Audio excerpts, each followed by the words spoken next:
Hello friends, I am Deep and today's class we will discuss about the class 11 the first chapter which name is unit and measurement। तो friends इसका previous वाला जो video था first video था उसमें आपको हम unit and measurement के बारे में कुछ बताए थे, जिसमें हमको सबसे पहले आपको डिस्कस किए थे फिजिकल क्वांटिटी के बारे में कि what is the physical quantity. तो फिजिकल क्वांटिटी के बारे में हमको क्या बताए थे, चले जल्दी से फटाक से हम सारे चीज को रिकॉल कर देते हैं इस वीडियो में। तो फिजिकल क्वांटिटी के बारे में बताए थे वैसा क्वांटिटी जिसको हम नंबर में एक्सप्रेस कर सकते हैं एंड जिसको हम मेजर कर सकते हैं, जिसको हम एक नंबर में एक्सप्रेस कर देंगे और उसको हम मेजर कर सकते हैं, उसी को हम बोलते हैं फिजिकल क्वांटिटी। तो कोई भी फिजिकल क्वांटिटी होता है तो उसमें एक तो नंबर होता है और सेकंड क्या होता है, यूनिट होता है। तो उसके आगे बढ़े तो हम आपको पता है कि यूनिट क्या होता है। तो यूनिट क्या होता है, तो हम आपको बताएं कि यूनिट एक ऐसा चीज है जिसके द्वारा हम क्या करते हैं, कोई भी चीज को मेजर करते हैं, कोई भी फिजिकल क्वांटिटी को क्या करते हैं, मेजर करते हैं। तो इसके लिए यूनिट के लिए सबसे पहले बनाया गया एक स्टैंडर्ड यूनिट। एक स्टैंडर्ड यूनिट से कंपेयर करके हम क्या करते हैं, बाकी सारे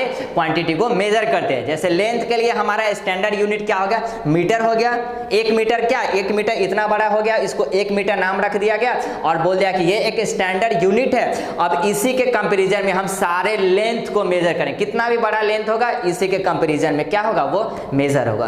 तो ये सारे चीजों को हम आपको बता दिए थे प्रीवियस वीडियो में। फिर आपको हम कुछ क्वांटिटी के बारे में दिखाए थे कि कुछ क्वांटिटी तो ऐसा होता है जो दूसरे क्वांटिटी पे डिपेंड नहीं करता है, उसको एक्सप्रेस करने के लिए हमको दूसरे क्वांटिटी की हेल्प नहीं लेना पड़ता है। जैसे कि आपको बताए थे कि 2 पॉइंट के बीच के मान लीजिए हमको डिस्टेंस को मेजर करना है। डिस्टेंस क्या होता है, डिस्टेंस भी एक टाइप का लेंथ ही है, डिस्टेंस भी हमारा क्या है, लेंथ ही है। तो मान लीजिए 2 पॉइंट के बीच को हमको डिस्टेंस को मेजर करना है, मतलब ये लेंथ है। तो यहाँ से यहाँ तक अगर लेंथ को मेजर करना है तो उसके लिए हमको किसी दूसरे क्वांटिटी का हेल्प लेनी है। हमको टाइम का कोई जरूरत है नहीं है, हमको मास का कोई जरूरत है नहीं है। मतलब लेंथ अपने आप में एक लेंथ है, इससे और किसी भी क्वांटिटी की हेल्प नहीं चाहिए। हम क्या करेंगे, मेजरिंग टूल्स यहाँ पे डालेंगे, उसको मेजर कर लेंगे। मास और टाइम से हमको कोई मतलब ही नहीं है। तो ये, और मान लीजिए कि हमको टाइम को मेजर करना है। अभी हम आपसे पूछ लिए कि अभी टाइम कितना हो रहा है, आप बताइए कि हाँ सर 6 PM अभी हो रहा है, 6 PM हो रहा है। तो 6 PM हो रहा है तो बताइए, हम आपसे टाइम पूछे तो टाइम के लिए क्या आपको लेंथ से मेजर करने का कोई जरूरत हुआ कि टेप लाते हैं, इंची टेप लाते हैं उससे मेजर करते हैं, या फिर उसको हम बैलेंस पे मतलब तराजू पर रख के तौल के देखते हैं, ऐसा कुछ जरूरत है नहीं, ये सब कुछ जरूरत नहीं है। तो क्या बोलेंगे, टाइम भी एक ऐसा क्वांटिटी जो दूसरे पर डिपेंड नहीं करता है, ठीक। लेकिन अगर हम बात कर रहे हैं कि ये कि 2 कार है जो एक साथ चलना स्टार्ट किया है, एक का देखे एक बहुत स्पीड से जा रहा है, एक स्लो स्पीड से जा रहा है, ठीक। तो स्पीड का जैसी बात आया तो स्पीड इक्वल टू क्या होता है, स्पीड इक्वल टू आपको पता होगा, स्पीड इज इक्वल टू होता है डिस्टेंस अपॉन टाइम होता है। डिस्टेंस अपॉन क्या होता है, टाइम होता है। तो ये डिस्टेंस क्या है, डिस्टेंस एक टाइप का क्या है, हमारा लेंथ ही है, लेंथ है और टाइम खुद एक टाइम है। तो लेंथ एक अलग क्वांटिटी हो गया, टाइम एक अलग क्वांटिटी होगा। मींस स्पीड को एक्सप्रेस करने के लिए हमको 2 क्वांटिटी की हेल्प लेनी पड़ी, वो क्या है, लेंथ है और टाइम है। मतलब कि ये एक ऐसा क्वांटिटी है जो दूसरे क्वांटिटी पे डिपेंड करता है। तो इस तरह से हम पाते हैं कि हमारे फिजिक्स में 2 तरह के क्वांटिटी नजर आए। कौन कौन सा क्वांटिटी, एक क्वांटिटी जो दूसरे पर डिपेंड नहीं करता है और एक ऐसा क्वांटिटी है जिसको एक्सप्रेस करने के लिए दूसरे क्वांटिटी की हेल्प लेनी होती है। तो इस तरह से हम फिजिकल क्वांटिटी को 2 पार्ट में डिवाइड किए। कौन कौन हो गया, एक तो होता है हमारा फंडामेंटल क्वांटिटी एंड सेकेंड हमारा क्या होता है, डेराइव्ड क्वांटिटी। तो physical quantity are divided into 2 parts. Physical quantity को हम 2 पार्ट में डिवाइड किए।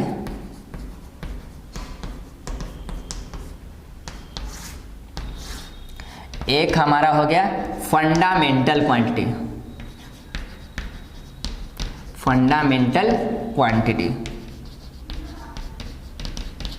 फंडामेंटल क्वांटिटी, और दूसरा हमारा क्या हो गया, डेराइव्ड क्वांटिटी, डेराइव्ड क्वांटिटी।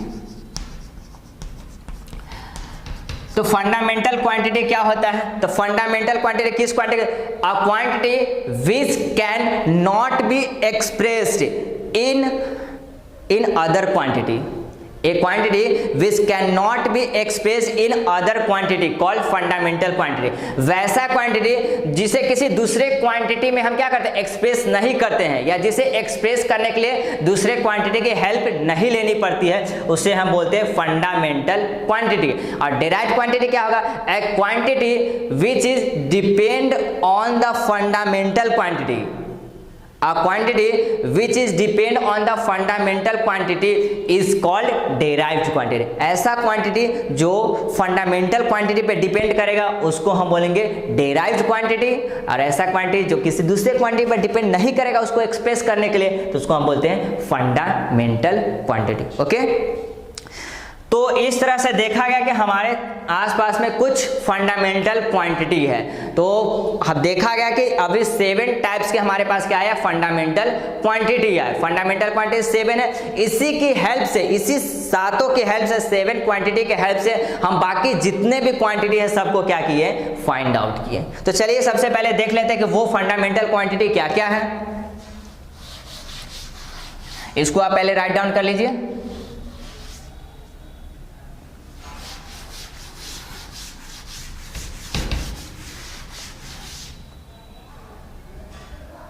तो फंडामेंटल क्वांटिटी का डिफिनेशन आप खुद लिख लीजिए। क्या बोलेंगे, a quantity which can not be expressed in other quantity is called fundamental quantity.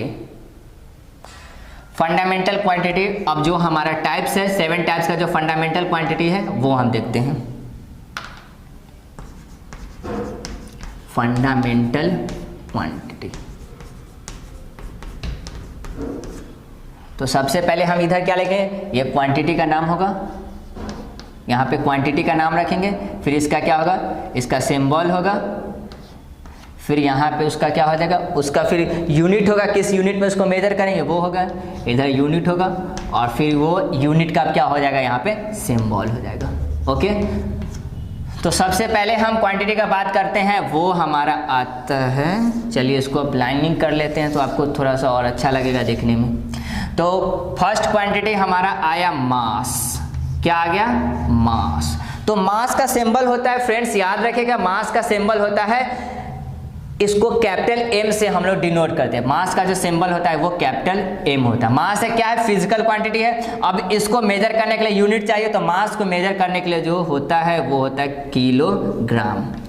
Kilogram.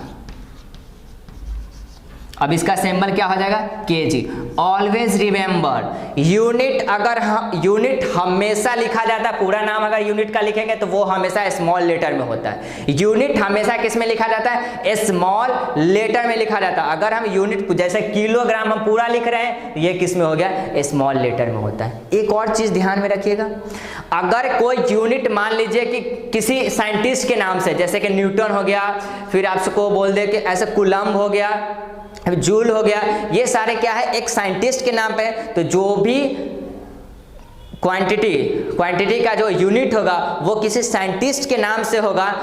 अगर उसका सिंबल लिखेंगे, जैसे कि न्यूटन का सिंबल हम क्या लिखेंगे, एन लिखेंगे। कूलम्ब के लिए क्या लिखते हैं, कैपिटल सी लिखते हैं। जूल के लिए क्या कहते हैं, जूल भी साइंटिस्ट है तो इसको कैपिटल जे लिखेंगे, इसको डिनोट करने के लिए कैपिटल लिखेंगे, ठीक। लेकिन वही अगर पूरा नाम हमको लिखना होगा न्यूटन का, अगर यूनिट हमको लिखना होगा 5 न्यूटन, तो इस तरह से हम लिखेंगे 5 न्यूटन, स्मॉल एन। पूरा नाम लिखेंगे, ऑलवेज यूज स्मॉल लेटर। हम कौन सा लेटर यूज करेंगे, स्मॉल लेटर यूज करेंगे, ठीक, बस इसी के लिए। लेकिन बाकी साइंटिस्ट को छोड़ने के बाद जो भी बच जाते हैं यूनिट, सब में हमेशा आप स्मॉल लेटर का ही यूज करिएगा, के कभी कैपिटल नहीं होगा, ऑलवेज क्या होगा, स्मॉल ही होगा, याद रखिएगा ये चीज। आगे चलते हैं, मास के बाद जो हमारा नेक्स्ट आता है, नेक्स्ट क्वांटिटी लेंथ आया। तो लेंथ के लिए हमारा सिंबल होता है एल। अगला फिजिकल क्वांटिटी, इसके लिए हम क्या यूज करते हैं, एल। तो लेंथ को हम मेजर करते हैं किस में, मीटर में। मीटर के लिए हम क्या लिखेंगे, सिंबल एम लिखेंगे, स्मॉल एम। मास लेंथ के बाद आता है हमारा टाइम। तो फ्रेंड्स टाइम के लिए सिंबल हम क्या यूज करते हैं, कैपिटल टी। तो देखिए टाइम के लिए भी हम कैपिटल टी यूज करते हैं, और इसके आगे भी बहुत सारा फिजिकल क्वांटिटी आता है जिसके लिए हम कैपिटल टी यूज करते हैं। तो कंफ्यूज नहीं हो गया, अक्सर जहां पे यूज होगा उसके अकॉर्डिंग हम क्या करेंगे, बात करेंगे। तो फिलहाल याद रखिएगा टाइम के लिए हम क्या यूज करेंगे, टी यूज करेंगे। तो इसको हम किस में मेजर करेंगे, सेकंड में मेजर करेंगे, सेकंड। इसके लिए सिंबल क्या हो जाएगा, एस आ जाएगा, इसके लिए सिंबल होगा, तो इसके एस लिख सकते हैं या ACC भी लिख देते हैं, ठीक। ये स्मॉल ही रहेगा, ये जो है स्मॉल AC होगा, याद रखिएगा। चलिए, मास हो गया, लेंथ हो गया, टाइम होगा, उसके आगे फिर आता है बात करेंट। करेंट, तो करेंट के लिए जो हमारा सिंबल होगा, जो फिजिकल क्वांटिटी होगा, जो डिनोट करेंगे, इसको हम कैपिटल A से डिनोट करेंगे, ठीक। अब करेंट को मेजर भी किया जाता है किसमें, एम्पियर में, एम्पियर में यूज किया जाता है। तो एम्पियर पूरा नाम लिखना है, हम पता है कि ये साइंटिस्ट का नाम है, पहला लेटर कैपिटल होना चाहिए, लेकिन यूनिट में नहीं होगा, उसको किस में लिखेंगे, स्मॉल, एम्पियर। बस ये बताए थे कि सिंबल में सिर्फ क्या यूज करना है, कैपिटल ए यूज कीजिएगा, साइंटिस्ट का नाम रहेगा। तो ये करंट हो गया। करंट के आगे अगर हम चलेंगे तो उसके बाद आता है टेम्परेचर, एक अलग क्वांटिटी आता है टेम्परेचर। टेम्परेचर, तो टेम्परेचर के लिए हम कैपिटल T यूज करते हैं, इसके लिए भी हम कैपिटल T यूज करते हैं, और इसके लिए एक अलग भी है। अगर कंफ्यूज नहीं हो गया तो इसका क्या है, इसके लिए हम थीटा भी यूज करते हैं। टेम्परेचर के लिए क्या करते हैं, जब हीट वाला जो हम लोग चैप्टर पढ़ेंगे 11th में, तो उसमें हम टेम्परेचर के जगह पर क्या यूज करेंगे, थीटा यूज करेंगे, तो थीटा भी यूज कर सकते हैं। तो टेम्परेचर को किस में मेजर करते हैं, केल्विन में, स्मॉल के, केल्विन में। अब यहाँ जो हो जाएगा, ये हो जाएगा कैपिटल के, इसका सिंबल हो जाएगा। टेम्परेचर के बाद आता है हमारा किस, इस तरह से हमारा कितना हो गया, 5 हो गया। हमारा जो 6 आता है वो होता है लुमिनस इंटेंसिटी, जिसको हम प्रीवियस वीडियो में हम बात किए थे कि लुमिनस इंटेंसिटी के बारे में आपको समझाए थे। वही नहीं बताए थे कि बीच में एक सीट रख दीजिए, इधर आप बल्ब से लाइट निकल रहा है, अब इधर कैंडल से जलाइए, तो दोनों को हम मेजर कर लेते हैं। लाइट जो निकलता है रोशनी, उसको हम मेजर कर सकते हैं। वही चीज़ को हम बोलते हैं लुमिनस इंटेंसिटी, वही चीज़ कहलाता है लुमिनस इंटेंसिटी। बाकी चीज़ तो आप समझते हैं, लेकिन ये क्या चीज़ है आपको समझ में आ गया होगा। लुमिनस इंटेंसिटी, इसके लिए कोई सैंपल नहीं दिया गया है। लुमिनस इंटेंसिटी को जो उसका जो यूनिट होता है मेजर करने का, हम क्या बताए थे उस दिन, हम उस दिन कैंडल बोले थे, तो इसलिए उसका नाम क्या रख दिया गया, एक साइंटिस्ट के नाम पर रख दिया गया कैंडेला, कैंडेला रख दिया गया, जिसके लिए हम क्या यूज करते हैं, सिंबल CD यूज करते हैं, ओके। लुमिनस इंटेंसिटी के बाद जो हमारा आता है लास्ट, वो आता है अमाउंट ऑफ सब्सटेंस, याद रखिएगा। उसके बाद क्या आता है, अमाउंट ऑफ सब्सटेंस आता है। तो ये अमाउंट ऑफ सब्सटेंस क्या होता है, मतलब कि अमाउंट ऑफ सब्सटेंस एक फिजिकल क्वांटिटी है, जिसके द्वारा हमको पता चलता है कि कोई भी मैटर में कितना पार्टिकल प्रेजेंट है, किसी भी मैटर में कितना पार्टिकल प्रेजेंट है, उसको हम मेजर कैसे करेंगे। जैसे कि ये चौक एक क्या हो गया, एक ये मटेरियल हो गया, एक ये मैटर हो गया, इसमें बहुत छोटा छोटा पार्टिकल होगा, तो उस पार्टिकल को हम मेजर कैसे करेंगे, कितना पार्टिकल होगा वो कैसे पता करेंगे। वही हमारा क्या हो जाएगा, अमाउंट ऑफ सब्सटेंस,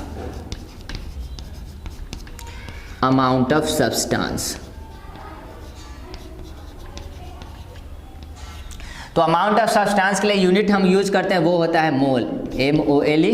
अब इसको अगर हम डायरेक्ट अगर संक्षेप में लिखना चाहेंगे तो ये हो जाएगा MOL, ओके। तो ये हमारा रहा 7 फंडामेंटल क्वांटिटी, ठीक, जिसके हेल्प से हम क्या करते हैं, दूसरे क्वांटिटी का फॉर्मेशन किए फिजिक्स में।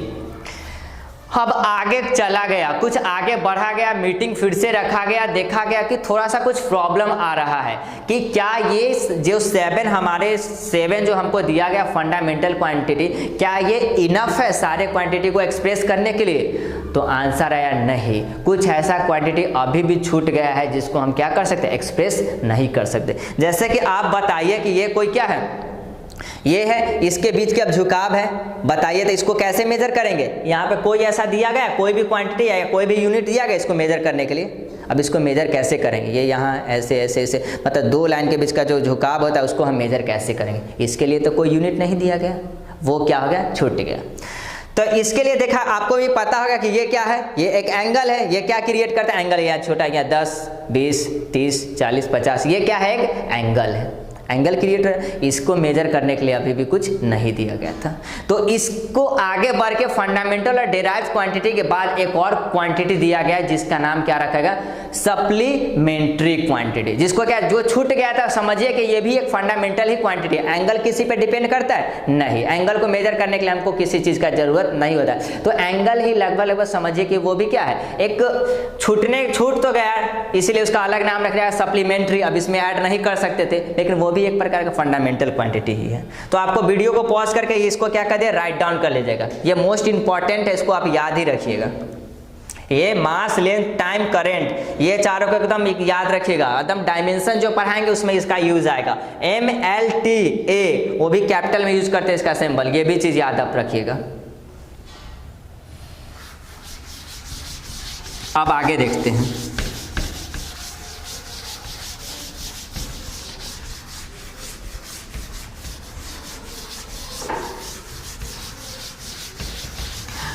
अब आगे हम आपको बताए थे कि क्या होता है, एंगल के बारे में आपको बताए थे कि ये मान लीजिए कि कोई एक लाइन है, इसके बीच ये क्या है, एक झुकाव है, इसको क्या है, इसको हम एंगल बोलते हैं। इसी को तो हम एंगल बोलते हैं। इस एंगल को क्या बोलते हैं कि 30 डिग्री है, इस तरह से बोल देते हैं। ये क्या बोलते हैं कि 60 डिग्री है, तो इसको क्या डिग्री में मेजर कर रहे हैं, यही हमारा क्या है, एंगल। ये जो दो लाइन है, ये एंगल कहाँ पे बन जाता है, आराम से ये किसी न किसी के आप प्लेन पे बनता है। ये किस पे बन रहा है, ये जो इसमें लंबाई होता है, जिसमें चौड़ाई होता है, उसको क्या बोलते हैं, लेंथ होता है, विड्थ होता है, उसको हम प्लेन बोलते हैं। तो ये जो एंगल है, जो ये कहाँ पे बन रहा है, किसी न किसी प्लेन पे बन रहा है। ये एंगल कहाँ पे बन रहा है, प्लेन पे बन रहा है। एक और एंगल का बात हो गया, आप देखे होइएगा कि बर्थडे वाला एक कैप देखे, बर्थडे वाला एक टोपी देखे होइएगा, कुछ इस तरह से वो बर्थडे वाला टोपी रहता है, ऐसे ये बर्थडे वाला टोपी रहता है ना, बताइए। तो ये जो बर्थडे वाला जो टोपी है, ये एक स्पेस में बन सकता है। ये क्या है, किसी प्लेन में ये नहीं बन सकता। उसको बनाने के लिए क्या, उसमें लेंथ भी होता है, विड्थ भी होता है, हाइट भी होता है, लंबाई, चौड़ाई, ऊंचाई भी होता है। उस कैप में तीनों चीज होता है। तो ये क्या होता है, एक स्पेस में बनता है। ये क्या होता है, एक स्पेस में बनता है, इसलिए ये इसको क्या बोलते हैं, सॉलिड। इसको क्या बोलेंगे, सॉलिड एंगल। इसको एंगल बोलेंगे, लेकिन इसको क्या बोलेंगे, सॉलिड एंगल। ये स्पेस में बनता है, 3D डायमेंशन है, इसमें 3 डायमेंशन होता है, इसलिए इसको क्या बोलते हैं, सॉलिड। सॉलिड कहने का मतलब है इसमें लेंथ भी हो, विड्थ भी हो और हाइट भी हो, तो उसी को सॉलिड बोलते हैं। इसलिए इसका नाम रख दिया गया सॉलिड एंगल। यहाँ पर एंगल कहाँ बन रहा है, ये एंगल बन रहा है। तो दो तरह का एंगल देखिए, एक तो प्लेन में बनेगा और दूसरा कहाँ बनेगा, सॉलिड में। तो इसको सॉलिड एंगल बोलेंगे और इसको क्या बोलेंगे, प्लेन एंगल बोलेंगे। बस दो लाइन रहेगा तो वो प्लेन एंगल, और ये हो गया सॉलिड एंगल। तो ये दोनों के लिए एक क्वांटिटी बना दिया है, जिस क्वांटिटी का नाम क्या रख दिया गया, फंडामेंटल और डेराइव को छोड़ के रख दिया गया सप्लीमेंट्री क्वांटिटी। तो सप्लीमेंट्री क्वांटिटी दो होते हैं, आप वो याद रखिएगा।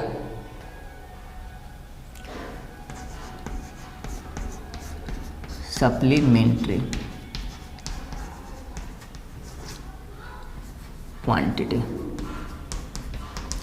ये सॉलिड एंगल में बताइए, इसको सॉलिड नाम क्यों रखा गया। वो जो कैप होता है उसमें कोई भी सॉलिड आप सब्सटेंस रख सकते हैं, कोई भी सॉलिड चीज को उसके अंदर आप डाल सकते हो, उसमें उतना स्पेस होता है, इसलिए उसको क्या नाम रखा, इसीलिए उसका नाम रखा गया सॉलिड एंगल। लेकिन ये तो क्या है, महज एक लाइन है जिसको आप कॉपी पे भी लिख सकते हो या फिर बोर्ड पे भी ड्रॉ कर सकते, इसके अंदर आप कुछ रख नहीं सकते। ओके, तो सप्लीमेंट्री क्वांटिटी में अगर हम बात करें, यहाँ हम दे देते क्वांटिटी, ये रहा यूनिट, एंड यहाँ पे बात करें सिंबल का।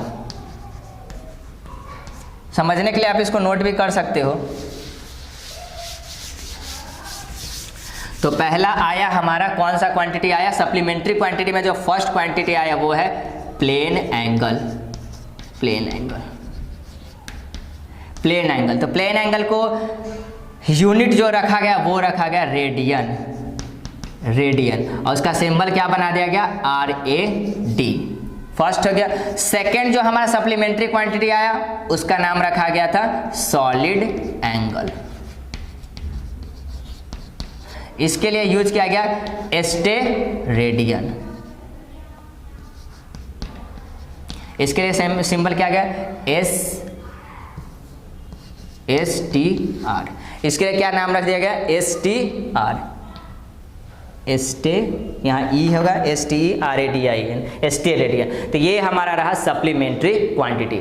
अब इसके बाद हम आगे बढ़ेंगे तो वो हमारा अब यहाँ से क्या लगा, अब मेरे लिए इनफ हो गया। अब सारे क्वांटिटी को हम इजिली वे में क्या कर सकते हैं, अब एक्सप्रेस कर सकते हैं। अब हमको कोई भी क्वांटिटी को एक्सप्रेस करने के लिए सोचना नहीं पड़ेगा। इस ब्रह्मांड में जो भी क्वांटिटी है सबको अब हम एक्सप्रेस कर सकते हैं, मेजर कर सकते हैं। तो अब नेक्स्ट हमारा आएगा डेराइव्ड क्वांटिटी, इसके बारे में हम डिस्कस करेंगे।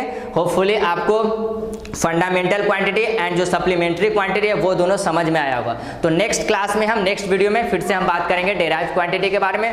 तब तक आप जो भी हम इस वीडियो में पढ़ाएं या प्रीवियस वीडियो में भी जो भी आप पढ़ाएं उससे रिलेटेड कोई भी प्रॉब्लम होगा तो कमेंट सेक्शन में प्लीज कमेंट कीजिएगा। नेक्स्ट वीडियो में आपको प्रॉब्लम को सॉल्व आउट किया जाएगा। Okay, thank you for giving your best time. मिलते हैं नेक्स्ट वीडियो में।